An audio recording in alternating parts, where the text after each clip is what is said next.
Good morning, 7:15 a.m. on a rainy Wednesday here in New Hampshire. My name is Joshua Peach. Thank you for joining episode 16 of the Be Awesome Facility Management Podcast.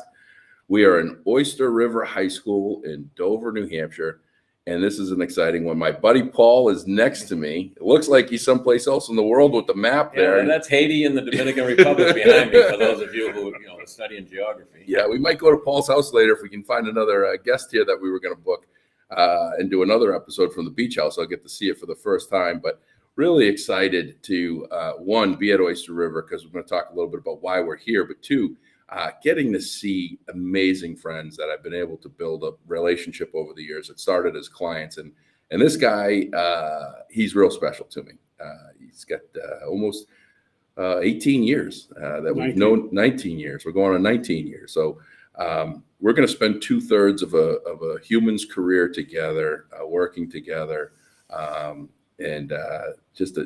we're going to dig into why I think you're awesome in this podcast. But Bill Cooper from Milford School District, wearing the vest, proud, showing it off to everybody. Welcome. New design. Yeah, welcome, my friend. You got a new logo. You got your marketing team on top. There you go. Director of Facilities at Milford School District. Welcome, my friend. Thank you for getting here early. I was going to tell everybody, I got up at 4:00 this morning and make people feel bad. But if you're in the maintenance and operations field, and P.S., I'm a salesperson first and foremost in my career as far as supporting these guys. If you're telling yourself that you got up at 7:00 and you're complaining about it, you're getting in the wrong business, because if you call these guys at 8 or 9 o'clock in the morning, you should be saying good afternoon, because you got 4 or 5 hours in them. I called Paul at 5 this morning, and he was up and ready to go. And Paul's been with me all this week. And he was you were up at yesterday, you were up at like 4:30 or something like that. I had to go work out in the morning. That's where I start my morning. Now that I'm retired, I go to the gym first. Yeah. Now that you're retired, working in 4 different districts, and working with me, doing all this other stuff, retired life. So but I always said, I was in the office early, and by 8 o'clock, the day has gone down the tube. It's gone. There's ready for lunch. Yeah, we're ready for lunch. We put in most of our day already, and no one calls your phone to say, "Hi, how's your mother?" Yeah. Nope. It's that toilet's broke, the roof's leaking. I'm too hot, I'm too cold, and those people are in the same room. Yeah. So Bill, I've been to Milford a number of times, and it is what I would call a quintessential movie set New Hampshire community, a town square, town diner. Tell us a little bit about your district, the makeup of it, your history there, a little bit of what you do and how you do it, and then I want to do some storytelling. So I started in Milford in 2003. Of all places, I found an ad in the paper looking for a director of facilities. Sure, I'll take a shot. I was working for Progress Software at the time, out of Bedford, Mass, and got the job there. We have 5 buildings, about 450,000 square feet, 2,200 students. I have a staff about 24, depending on what year it is. We're light 3 people right now, but so the buildings, the high school is the largest, 145,000. Elementary school, believe it or not, is the second largest at 115, and the middle school is 104. 2 buildings that are 42 and 36 respectively. We take care of everything: cleaning, maintenance, grounds, snow removal, you name it. So It's all falls under me. All in-house staff.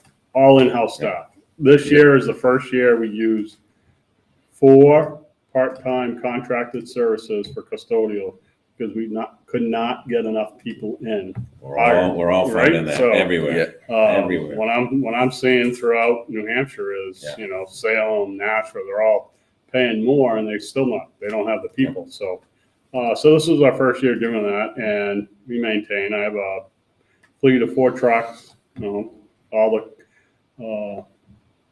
grounds crew equipment. So we hire anywhere from 2 to 6 summer staff to help us with all the mowing and weeding and through the summer, which is those good. Typically like college kids or College, high school. Great. Had some over the years that have stayed 7 years. Some have stayed 4 years. That's great. 1 year. So it's fun. You get to know them. You get to know why they're here. And the way I look at it is we're helping them through college Absolutely. or getting, they need the cash, to buy their books. So, it's fun. And so we take care of everything, soup to nuts. Yeah. It's just what I like about it is it's a nice district. People are great. Staff's great. Students are good. They're students. They're all there at one time. So we all know how that is. And it's fun to go to work. Yeah. I have a superintendent who was interim for a year, and she's awesome. Christy Michaud. I like her. We work well together. We have an awesome support staff in the SAU. So, it's fun to go to work. Yeah. So that, the summer kid thing, I think is just a great program. When I was in Watertown, the town I live in, I worked in Watertown. I hired summer kids every year and brought on some of my son's friends. Correct. And it was so heartwarming when I got that call from the real job, so to speak, that they were going into. Someone's going into finance in downtown Boston, and it's like, they call me for a reference, and it's like, I don't know if the kid can run a spreadsheet or what, but he showed up on time every day. He was there. He was respectful. He did his work. I said, he had the work ethic, and it's nice to see them go from being that kid painting walls in the high school to, downtown the finance district. No, it's they do Earth Day at the high school, and I'll give you this little story. So we were out helping them. We got all the mulch and watching kids do this, and there was this one young lady out there in her bare feet shoveling, and she's faster than anybody we've seen. Yeah. She was a soccer star, track star. Her name's Dina Pizzas, and I said, "Hey, would you like a job?" Sure. So she worked for me for the summer. One summer, did a great job, and she went off to do other things. And I'm connected on LinkedIn. Say hello all the time. She's doing great. It's so nice to see that, hey, this is where they started. Yeah. And they're moving on. He kept them busy for summer, and then they went off to the real world. So, it's just fun. Yep. No, that's we've talked about the high school program. I thought it was in every school, and it's not. And I think more need to pick it up, especially right now. A couple things. So you started in 2003. You started with me in 2004. Correct. And we've worked together on many different capacities. We've reached out to one another for advice on things that have nothing to do with what I sold or produced, and sometimes probably nothing that you had done. Just lean on one another. One of the biggest takeaways that I had with you was a number of years ago that you announced that you were leaving the school district. 2015. And I called you immediately. You put it on LinkedIn. You put everything on LinkedIn. I'm going to get back to your resignation in a second. So when we talk about RFPs, requests for proposals, which is something that's required by schools to do once you get to a certain threshold for projects, you spend a ton of time on RFPs. Every district does, but I can tell that you do. But you do something nobody else in the industry does. You're the only person. I've got 3,500 facility directors, facility professionals, an education institution, municipal, local government, people that do RFPs. You're the only facility professional that I am connected with that puts every RFP that I can tell on LinkedIn. Yes, I do. Why do you do that? Yeah. Well, so when I first got on LinkedIn years ago, I think 10, 11, 12 years ago, business professionals, that was separate from the Facebook style. And now it's a little different, but I connected with a lot of my peers, a lot of people. I have a very eclectic group of people that I connected with.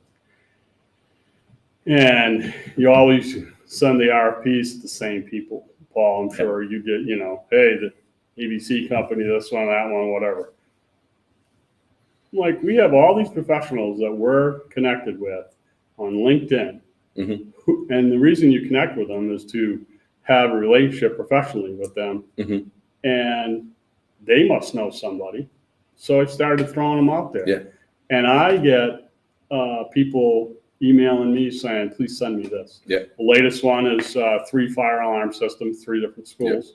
Yeah. And I put that out there. And, Yeah. you know, they're like, hey, send it. Yeah. We'll be there, you know. So, which is, I think it's great because Yeah. you get out. That's why you're on it in the first place. So, well, I get those, and I immediately, first, my brain goes, who do I know that I trust that I could give Bill Cooper their name? I don't do fire alarm systems, right. But I know some people in industry that have got a proven track record that you may or may not know that might be interested in doing that proposal. That's why I think it's genius. Right. I think it's, you know, leveraging beyond the newspaper and the requirements. You're actually putting it out there and saying, hey, there might be a better mousetrap. Let's see what it is and evaluate it. The last time we did this, we had a company from California that said, send us the RFP. Yeah. So we did.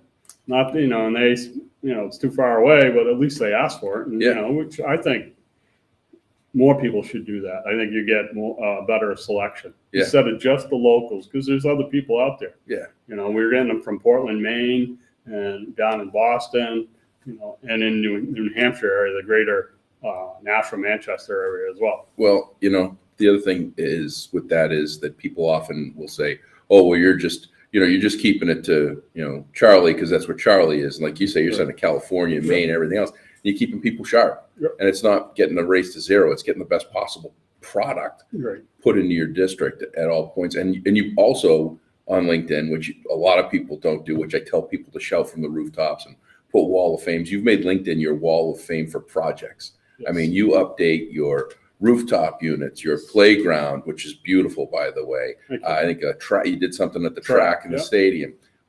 You're sharing with the world all the awesome that's going on in the district that you and your team are doing to provide that amazing environment for your students. Right, because that's what it's there for. What's the sense of just being on LinkedIn and saying, hey, I need to talk to you, you know, give me a call. Let them know what we're doing. You know, we did, you know, 3 of the buildings, we replaced boilers. Mm-hmm. And then the track, as you were seeing, we took pictures. Track was put in 2008. 5 years later, we redid it. You know, light coat, they come in and spray. So it was time to do that again.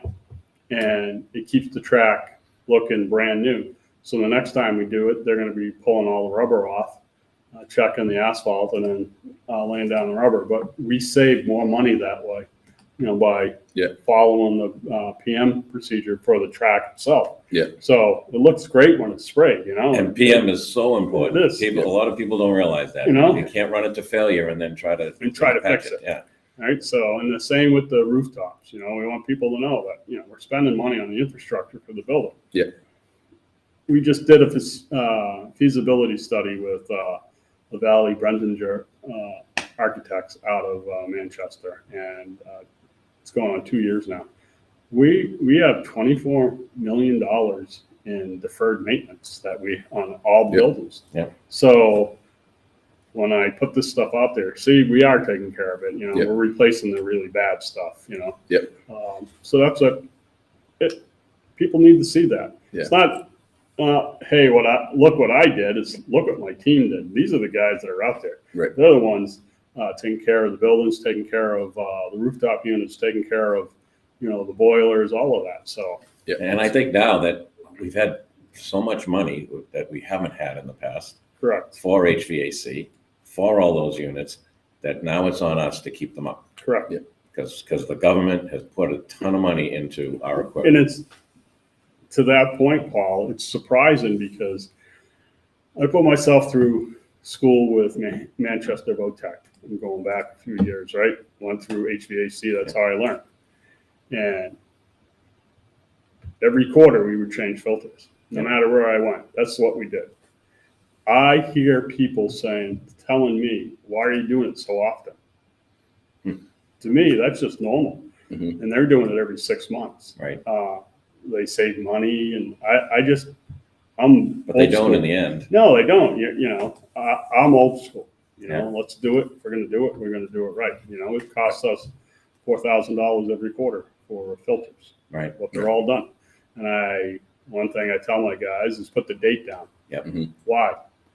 So when I go up and you tell me that's changed, I can pull it and see when the date was. Yeah. Or even in a classroom when the Right, teacher asks, because exactly. the teachers don't see the work that Nope. gets done because it's done like on a week like this when we're on vacation. Yeah. Vacation week, this building's empty except for us. And so the teachers think sometimes that the work isn't getting done because they don't see it. Correct. So if you can go in a classroom, open that univent, pull the filter out. Yeah.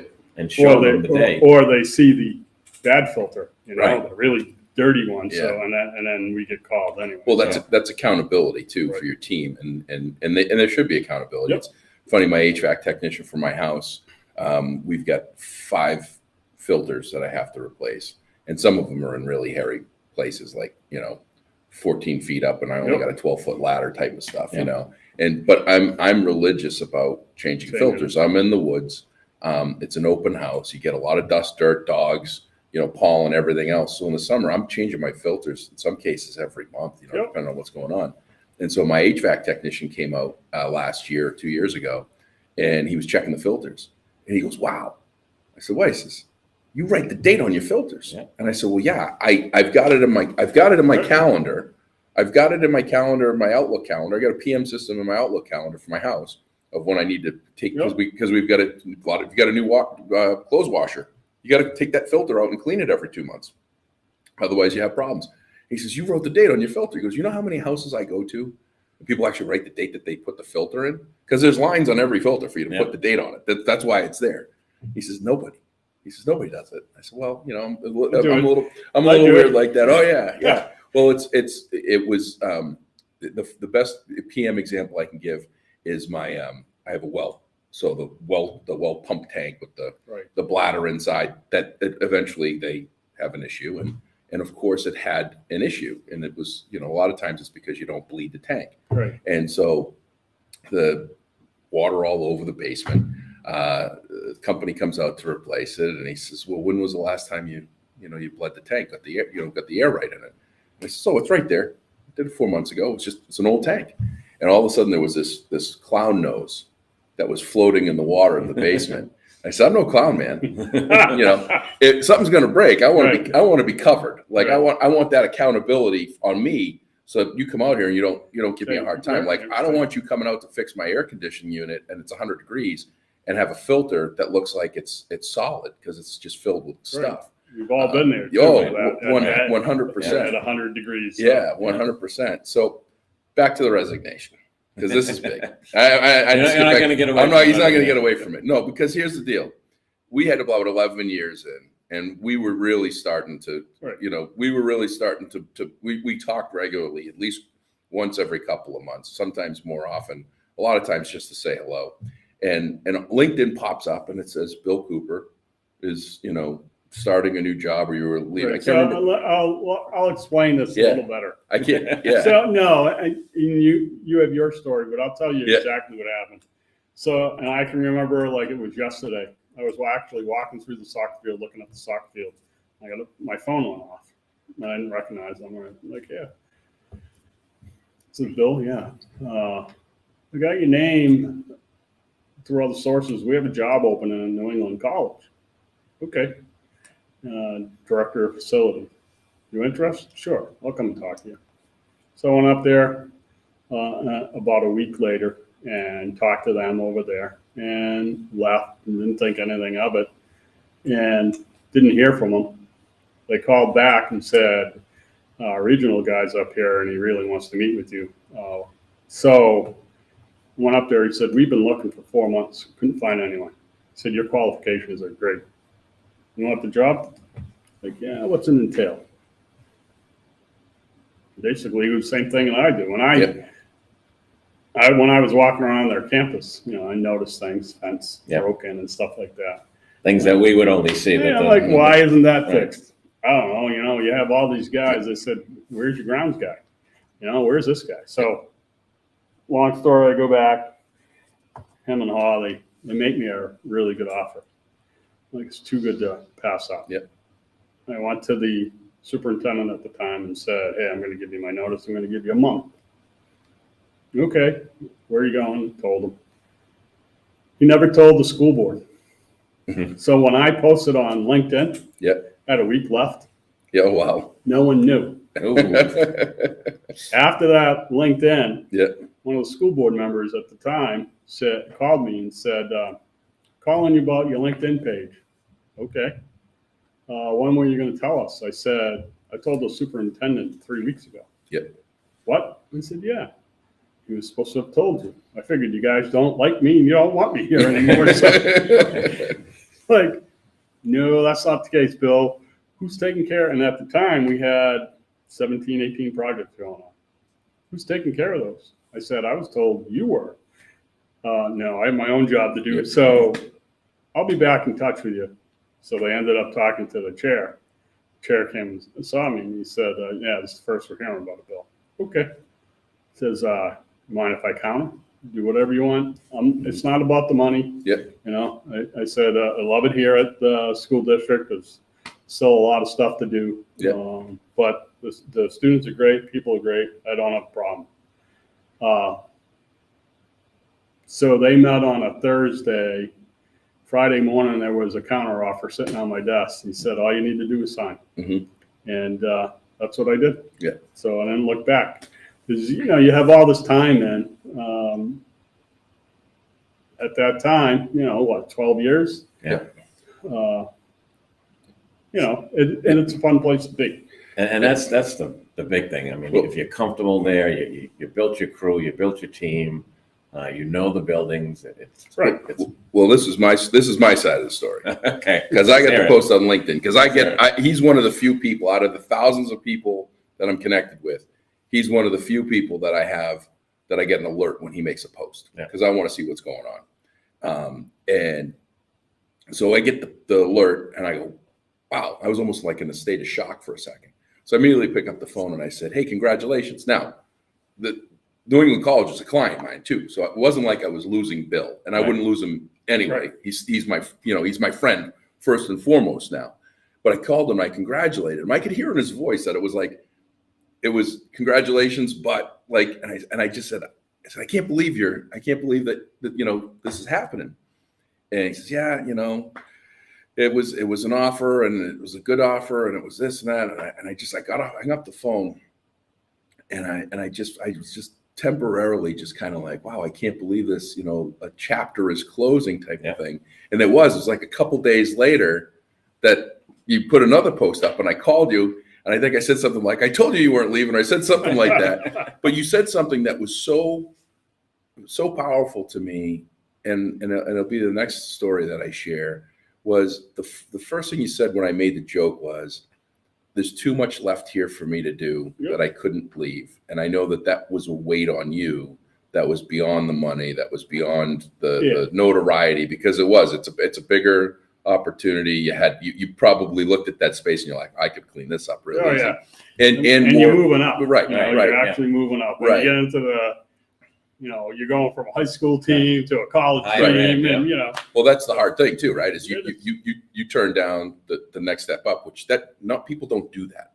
People don't do that because it's the right thing. Like someone says, hey, I've got a promotion for you. Great, I want it. Like we're always chasing for that next thing. And you said, no, what I got here is what I want. I want to, as you said last week when we talked, you know, we're winding down careers and we're saying, I want this district to be so much better off than when I came in 2003. Right. And you're doing it and you're showing it. And we're doing a lot. You know, we've done a lot. And I say we because it's not just me. Yeah. I rely on my staff a lot. So right now, you know, we have set my projects up for summer and into the fall, and I give it to my maintenance people and say, here, you need to call these 3 people. You need to walk around with them. And because I trust them and I want them to do that. Yeah. You know, because I have enough rattling around in my head and I'm trying to get my budgets in order. I'm trying to figure out where we're going to be, what we're going to do. So we have a lot to do. And and it's great that you built a team that you can trust and hand those things off. But it's also, you know, we're all of the, I think 2 of us are of the same age. We got the young guy over here, Josh. But you always want to leave it better. Right. Absolutely. When you found it. And that's where I'm going with the school district. We've done a lot of work. Yeah. And that's how I want to leave it. You said we. well, you're always saying we, and a lot of people don't understand that, comprehend that, or in a lot of times believe that. And in 2019, I saw we Milford style. You called me. I had access to a very cool mascot costume. Yes. And you asked me if I could acquire it and have it shipped up to you, and I said no, I can have it shipped up to me because I want to see you wear this thing. Right. And I didn't know exactly what you wanted it for until you asked for it on Halloween. Right. And so I got that costume. I brought it up Halloween morning. I went to the diner. I can't remember the name of it down in the Union corner. Street Grill. Yep. Saw Steve Martin, who was executive director of New Hampshire ASBO, and his wife had breakfast with him. Had no idea that they had grandkids that were going to be in this thing. Steve's a good man. And your school district has a Halloween parade that marches through the square. Yep. The kids all get dressed up. The faculty and staff all get dressed up. And you guys march down the street. And one of the best things that happens. The entire community comes out. Like I was sitting here. I love my town. I love the town that I live in. Been there all my life. And I sat there and watched this in the pouring rain, by the way. I had to put that costume back in. Yeah. It was like wet. Yeah. Sorry about the dry cleaning bill on that thing. But I sat there watching this and going, man, I would love to live in Milford. This is just such a cool place. The community is so tight knit. But what I saw was was it the elementary school that it started? We're at Jocks. Yeah. So we're at the elementary school and you're getting suited up in this thing, which isn't easy to do. And I'm helping you out. And the principal, I think it was, came over to me and he said, how do you know Bill? And I said, I've known him for a very long time. And he said, so I guess you know how incredible he is. And I said, well, I have a pretty good idea, but I don't just drive 2 hours each way to bring a costume up for anybody. So he is pretty incredible to me. And you walk down the street with pride with all the faculty and staff and high-fiving and everything else. That sense of care and community across the board is like wildly evident. The energy is just it's amazing. The town, they love their schools, and all the parents come out because their kids are walking in. So the setup, Paul, is we're 150, 200 yards removed from the oval is what they call it, the town oval.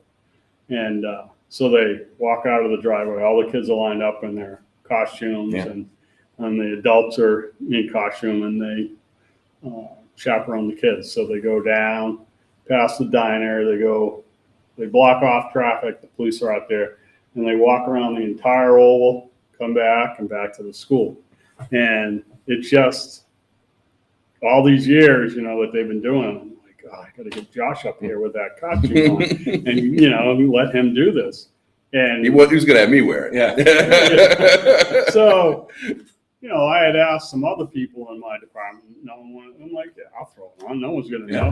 I had this one little girl come over and give me a hug, and one of the teachers was like, "Oh, get back over here. You don't know." And I'm trying to say, "No, it's me. It's Bill. Don't worry about it." While you're smiling out of your nose, But you walk around with them, and the comments you hear, "Oh, look at that one. Oh, look at the old man there." So it was fun. It's just something to do, and the town, they do it every year. So and what I'm hearing here is he didn't do it for Bill. No, because there was a few people that knew who was in that car. Yeah, there was nobody knew. Well, it was the principal. It was me and the principal. One other person knew that I was doing it. Was the executive admin for the superintendent. She knew what I was doing. Yeah. So she knew who was in that. So that's pretty awesome right there. He came out of it. It's got the big head and everything. It's hot as Hades in there. So it's pouring rain. Hades. So So it's literally pouring rain. It's probably 20 minutes, 30 minutes of the parade. They march. The rain, sleet, snow. Milford does it all. But he was dripping wet, and it was like sweat and rain and everything. And I'm holding up the pants. Yeah, the pants were falling down. Yeah.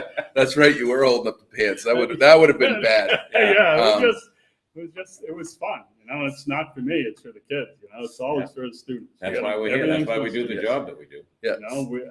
We put in the lights for. We did LED lights like they have here. We did the entire district. One of the things we did was we changed our stadium field LED lights. And I'm not sure, but I think we're the only high school in the state that has programmable stadium lights. Every time that they would score a soccer goal, I could hit one of 9 pre-programmed buttons. Yeah. And the lights would And you get a light paparazzi, and they Oh, would do wow. this. So I was having. I didn't get to do it for the football team because COVID was, really big. But last year I did it for both the girls and the boys soccer teams, and even the opposing team. The first time we did it, everyone thought the lights were broken, Right. because they would do a pole chase, or they do paparazzi, and then when they scored again, and we did it again, everyone finally figured out, and they're like, "Hey, this is pretty cool." Yeah. But it's not for me. It wasn't for me. It's for the students. Yeah. It's for the athletes, and I think it's just just trying to do stuff for them, so they take pride in their school and their district, and they're from Milford, so Yeah.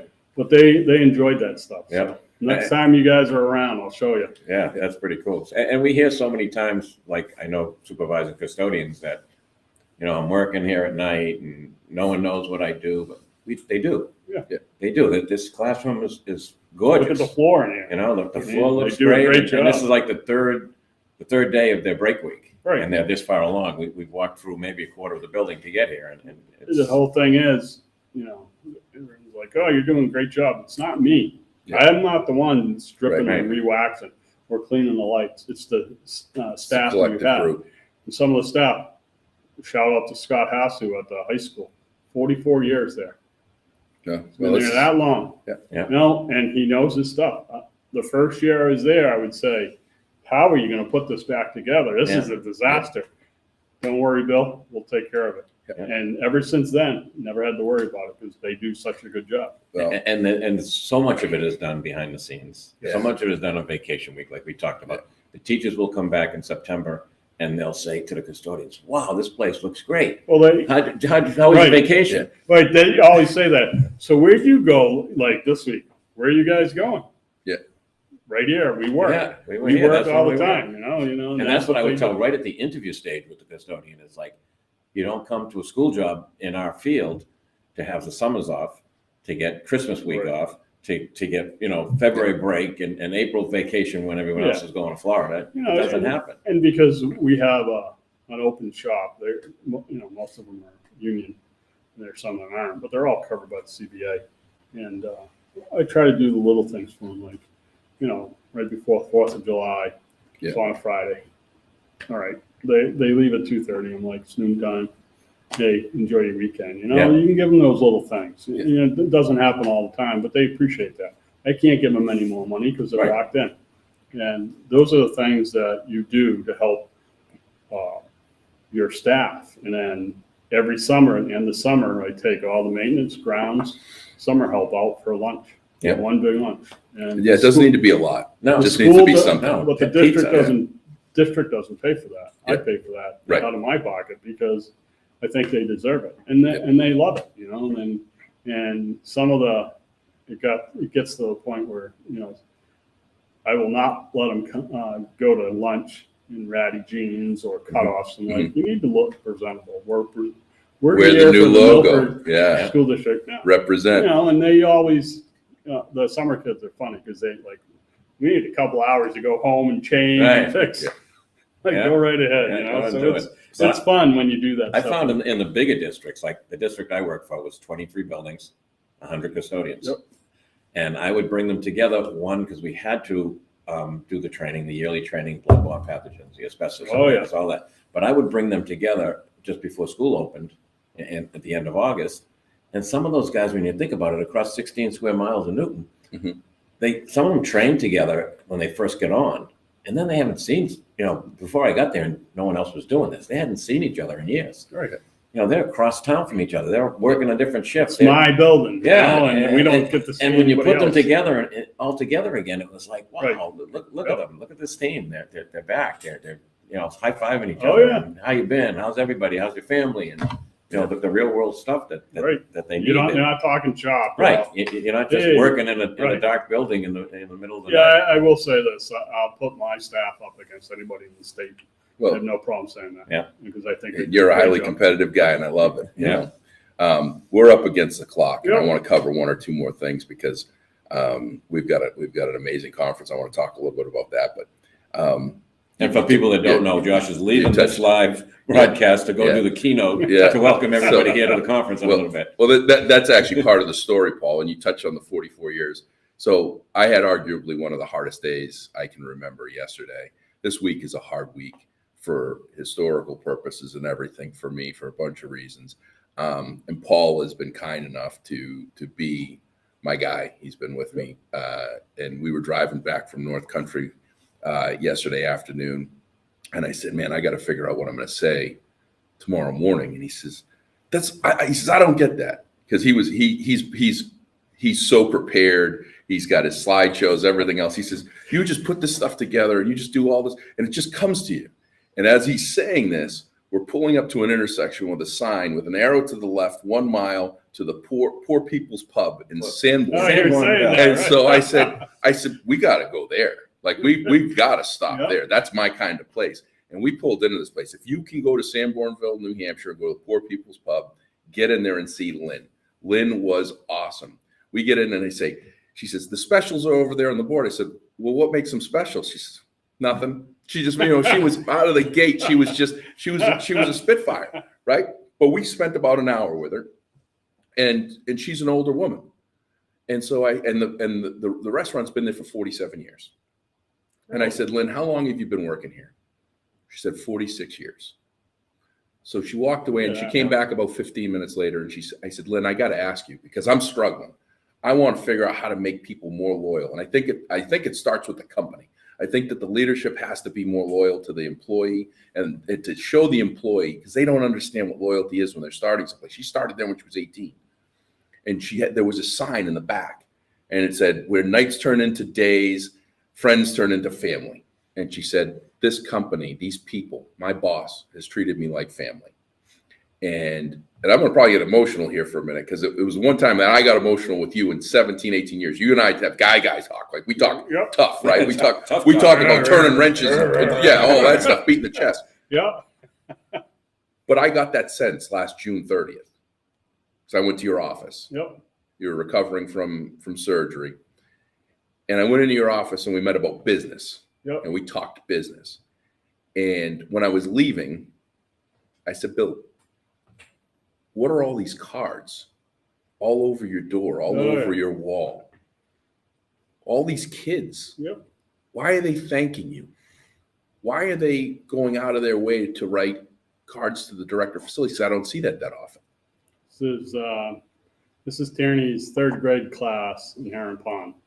Had sent the superintendent and a couple other people, including myself, an email saying, we're working on fossils here in third grade, and the kids want to know if there is anything buried under Heron Pond when you built the school.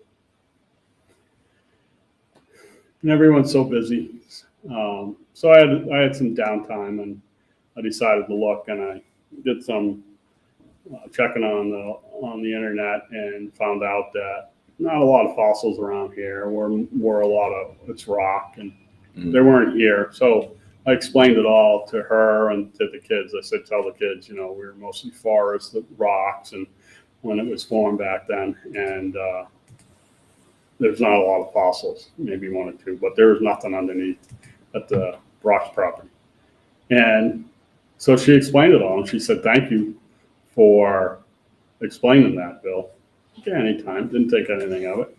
She came to the high school and put this envelope on my desk, and it was the whole class of third grade had done cards, thank you. They showed, and it overwhelmed me. And I saw her in the high school, and I said, Tracy, I hope you don't mind. I'm going to give you a hug because I think this is awesome.